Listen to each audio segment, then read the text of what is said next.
Ma'am.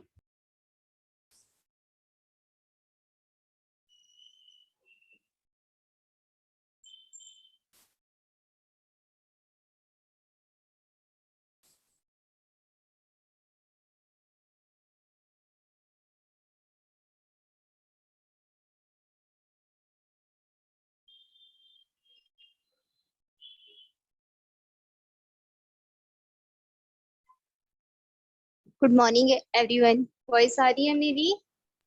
Yes ma'am. चलिए good morning class. Ma'am. Good morning. चलिए classes start करते हैं। आज से हम चैप्टर 7 डिस्कस करेंगे। आप सभी ने कल का नोट्स देख लिया? उस पे कोई डाउट आया आपको? No ma'am. बताइए। नहीं आया? No, ma'am. सारे notes और सारे क्वेश्चन आंसर थे ना उसमें? Yes ma'am. मैम क्वेश्चन 5 नहीं था उसमें। क्वेश्चन 5 रुकिए, तो मैं देख लेती हूँ। यस मैम, क्वेश्चन नंबर 5 नहीं था। Question 5. What will happen if the natural flow of energy in an ecosystem is disrupted? Explain with an example. यही वाला? Yes ma'am. चलिए मैं इसको चेक करूंगी, फिर आपको आज सेंड करूंगी, ठीक है? चलिए, बाकी सारे क्वेश्चंस थे? Yes ma'am. Yes ma'am. आज का हमारा चैप्टर है लाइफ प्रोसेस। लाइफ प्रोसेस में हमको न्यूट्रिशन, ट्रांसपोर्टेशन, रेस्पिरेशन और एक्सक्रेशन, इन सारी लाइफ प्रोसेसेस या जो बायोलॉजिकल प्रोसेस होते हैं inside portion of our body, उसके बारे में डिस्कस करना है, ठीक है? तो आप सभी ने न्यूट्रिशन के बारे में या फिर नॉर्मल एक लाइफ प्रोसेस में आपसे पूछती हूँ, डाइजेशन के बारे में आप सभी ने पढ़ा होगा। किसी को कुछ पता है उसके बारे में तो बताइए। वो भी एक तरीके का लाइफ प्रोसेस ही होता है हमारा, जो कि न्यूट्रिशन की कैटेगरी पे आएगा। बताइए। मैम, जैसे हम लोग खाना खाते हैं, फिर जो खाना खाने के बाद हमारे पेट में जो डाइजेस्ट होता है उसको डाइजेशन, हाँ बोलिए। उसी को डाइजेशन सिस्टम बोलते हैं, जो डाइजेस्ट करता है खाना।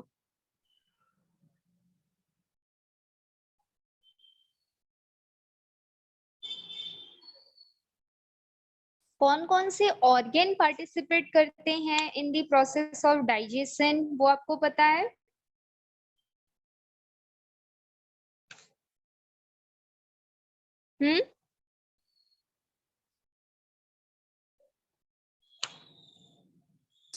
मैम स्टमक हो चलिए गया और स्टार्ट गॉल करते हैं अपनी ब्लैडर। क्लास।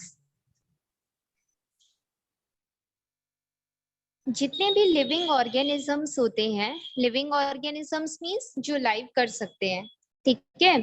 तो जितने भी हमारे लिविंग ऑर्गेनिजम्स होते हैं उन सभी में ये जो लाइफ प्रोसेस होता है ये काफी ज्यादा एसेंशियल है। किस वजह से? उन लिविंग ऑर्गेनिजम्स के सरवाइव करने के लिए।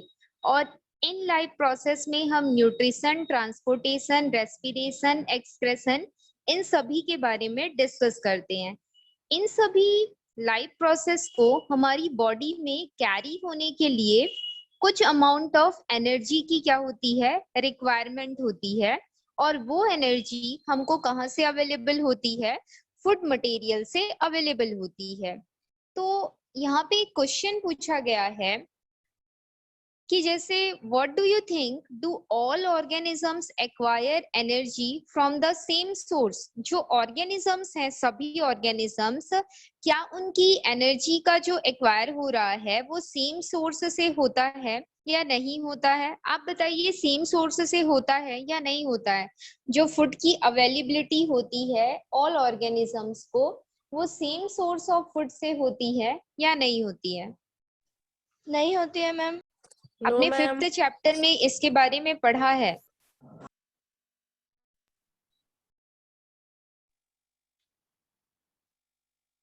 मैम नहीं होते, क्योंकि सारे ऑर्गेनिज्म की फूड अलग अलग होता है, तो उन लोग को सेम सोर्स ऑफ एनर्जी नहीं होती है। Ma'am acquired. प्लांट के क्योंकि सनलाइट से होते हैं और ह्यूमंस के डिपेंडेंट रहते हैं इसीलिए। कोई आंसर कर रहा है क्या? मुझे वॉइस नहीं आ रही है। मेरी वॉइस आ रही है आप लोगों तक? मैम क्लियर नहीं आ रही। Yes ma'am.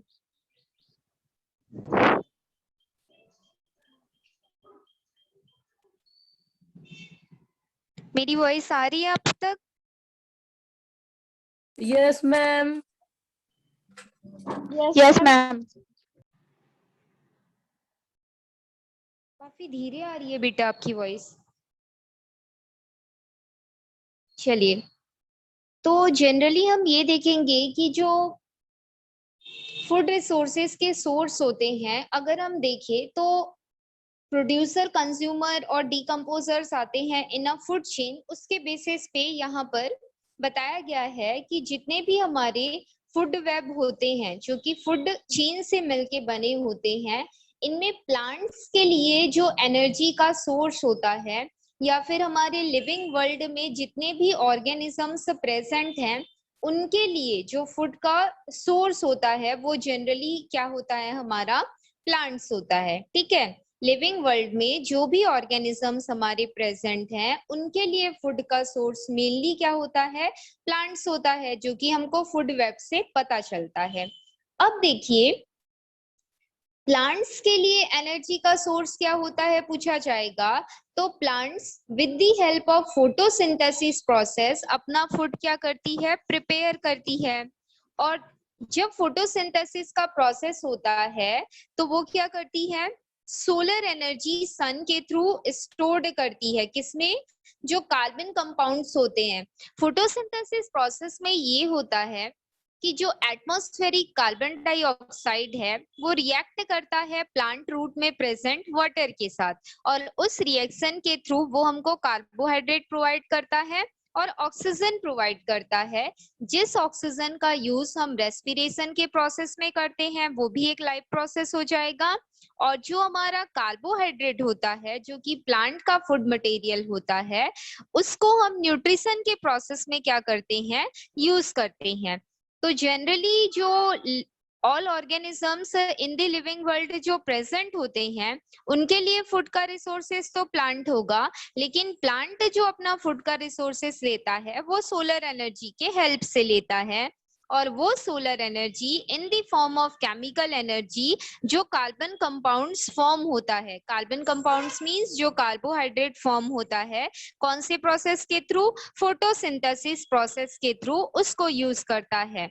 ठीक है, तो प्लांट्स जो होते हैं हमारे पास, जो हमारे फूड के रिसोर्सेस होते हैं वो जनरली क्या कहलाते हैं, प्रोड्यूसर्स कहलाते हैं। तो जितने भी हमारे प्रोड्यूसर्स होते हैं उनके लिए एनर्जी का जो सोर्स है वो कैसा है, सेम सोर्स है। इसमें फोटोसिंथेसिस का प्रोसेस आया है, तो फोटोसिंथेसिस में एक केमिकल इक्वेशन थी जो मैंने आपको बताया था। इसमें 6 amount of carbon dioxide CO2 react करता है 6 अमाउंट ऑफ किसके साथ, वाटर मॉलिक्यूल के साथ, in presence of a sunlight.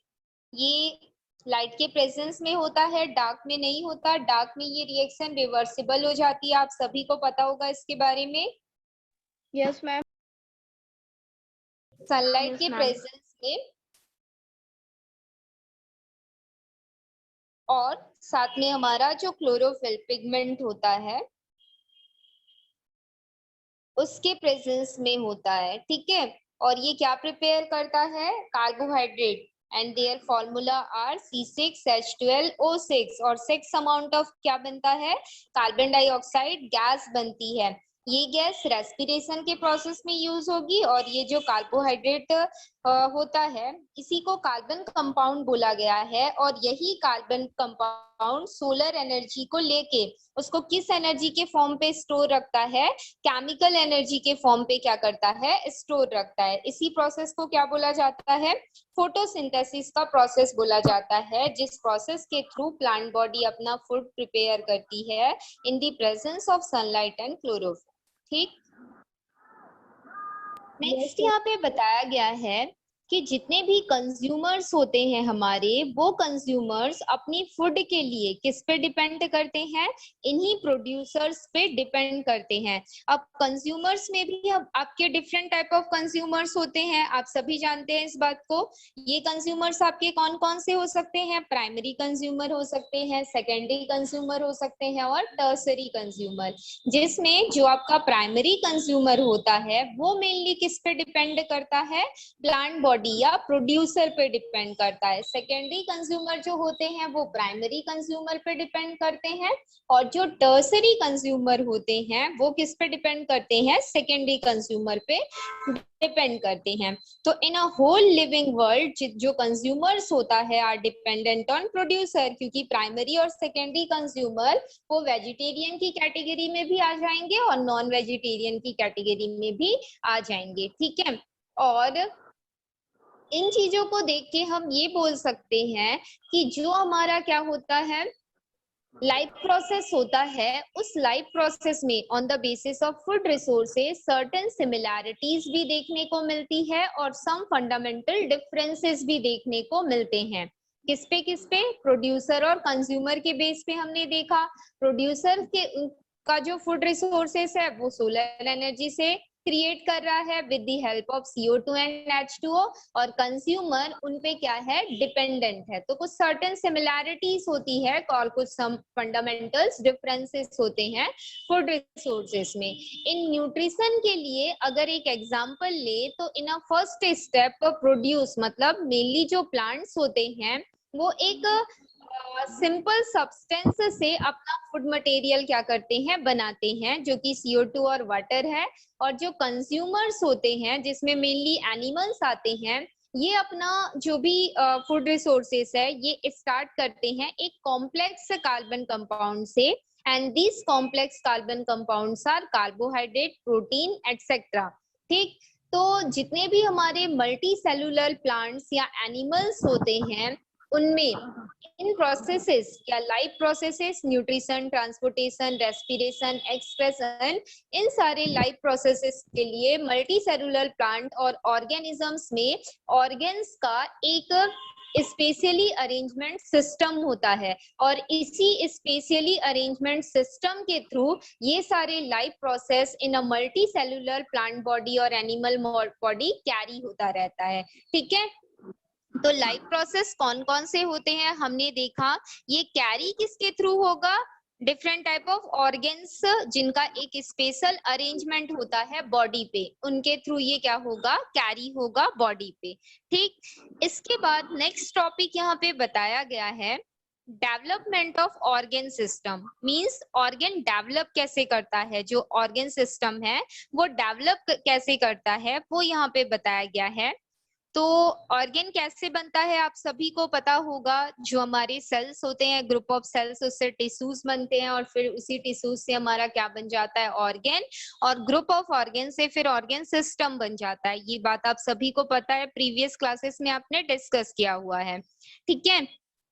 अगर हम बात करें जो सेल्स होता है हमारा, उसके साइज की अगर बात की जाए तो सेल्स की साइज मेजर की जाती है, जो डायमीटर ऑफ अ सेल होता है वो सरफेस एरिया और उसके वॉल्यूम के रेशियो से हमको उसकी साइज पता चलती है। तो हम ये देखते हैं कि जैसे जैसे सरफेस एरिया और वॉल्यूम का जो रेशियो होता है डिक्रीज होता जाता है, वैसे वैसे सेल का जो डायमीटर है वो कैसा होता जाता है? इंक्रीज होता जाता है, ठीक है। तो ये जो डायमीटर ऑफ अ सेल है ये इंक्रीज हो रहा है, जबकि सरफेस एरिया और वॉल्यूम का रेशियो डिक्रीज हो रहा है। तो ऐसा किस वजह से होता है, इसको बताने के लिए देखिए यहाँ पर आपको एक ग्राफ दिया गया है। इस ग्राफ को देखिएगा, ये जो ग्राफ आपको दिया हुआ है, इस ग्राफ में एक तरफ आपको क्या बताया गया है? सरफेस एरिया और वॉल्यूम का रेशियो बताया गया है। ये जो दिया हुआ है आपका, ये सरफेस एरिया और वॉल्यूम का रेशियो है और ये लेंथ ऑफ अ सेल है, ठीक है। तो जो आपका एक्स एक्सिस है, ये आपका एक्स एक्सिस है। इस डायरेक्शन में आपको क्या दिया हुआ है?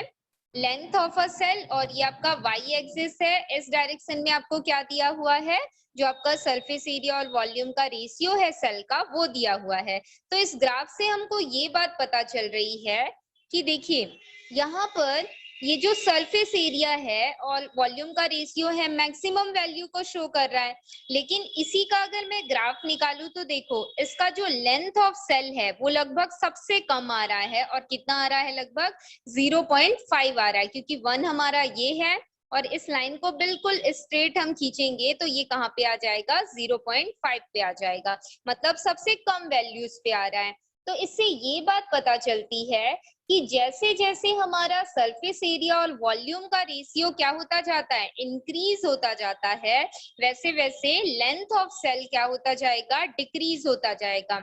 या फिर हम ये बोल सकते हैं कि जैसे जैसे हमारा जो सरफेस एरिया और वॉल्यूम का रेशियो क्या होता जाता है, डिक्रीज होता जाता है, डिक्रीज हो रहा है ये, तो वैसे वैसे लेंथ ऑफ अ सेल क्या होता जा रहा है, इंक्रीज होता जा रहा है। पहले ये देखिए 0.5 था, फिर 1 में कन्वर्ट हुआ, फिर 1.5 में कन्वर्ट हुआ, फिर यहाँ पे आप देख रहे हैं डायरेक्ट 3 में कन्वर्ट हुआ है, फिर 3.5 उसका लेंथ हो गया है। ठीक है, तो इससे ये बात पता चल रही है कि हमारा जो सरफेस एरिया और वॉल्यूम का रेशियो अगर वो डिक्रीज होता जाता है तो हमारा जो लेंथ है वो क्या होता जाता है, इंक्रीज होता जाता है। ठीक है, अब देखो ये कैसे होता है, इसके बारे में देखते हैं। जैसे जैसे हमारा ये जनरली किसका एग्जांपल यहाँ पे बताया गया है, length of a cell versus ratio of surface area to volume. Unicellular जो ऑर्गेनिजम्स होते हैं जो कि सिंगल सेल से बने होते हैं, आपको पता होगा, यूनिसेलुलर जो ऑर्गेनिजम्स होते हैं उनका क्या बताया गया है यहाँ पर, ये जो आपका ग्राफ दिया हुआ है उनकी साइज कैसे इंक्रीज होती है, कैसे डिक्रीज होती है। तो हमको इस ग्राफ के हेल्प से ये पता चला कि वॉल्यूम और सरफेस का रेशियो जैसे डिक्रीज होता है, यूनिसेलुलर ऑर्गेनिजम्स का जो साइज होता है वो इंक्रीज होता जाता है। और इसके इंक्रीज होने का मेन रीजन क्या होता है, अवेलेबिलिटी ऑफ फूड रिसोर्सेस।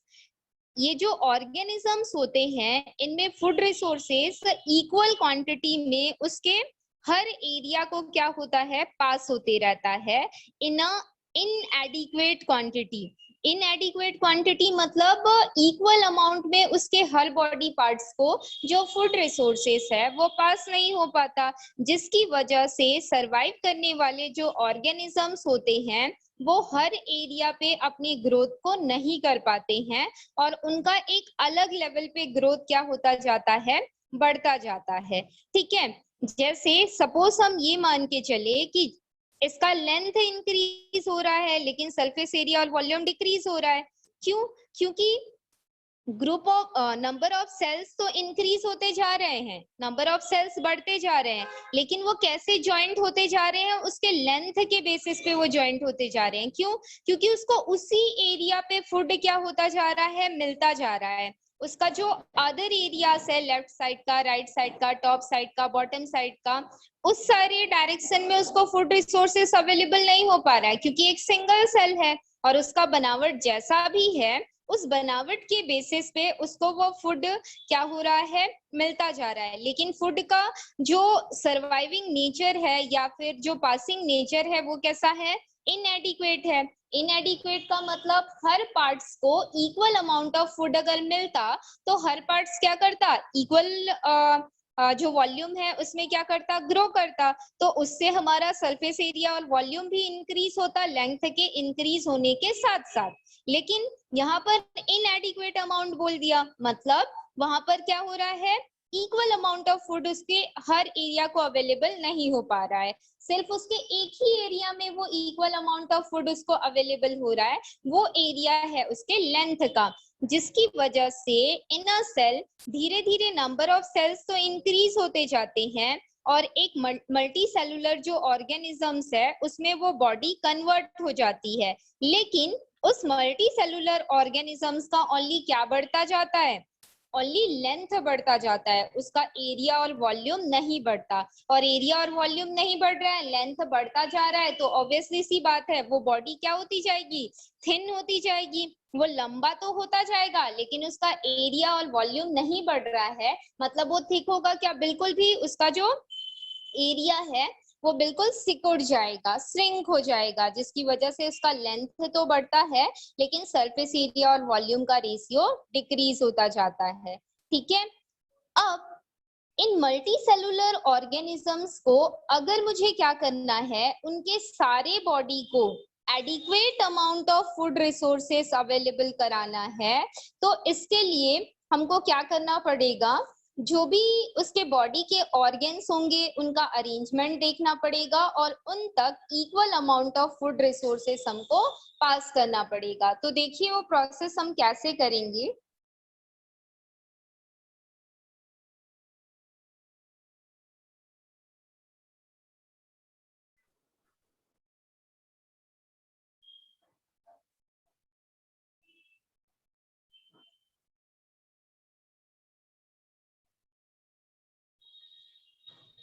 तो देखिए यहाँ पे कुछ पॉइंट्स दिए गए हैं कि एडिक्वेटली सेल्स तक या जो हमारे मल्टी सेलुलर बॉडीज हैं वहां तक एडिक्वेटली फूड का रिसोर्सेस पहुंचाने के लिए हमको किन किन पॉइंट्स का ख्याल रखना होगा।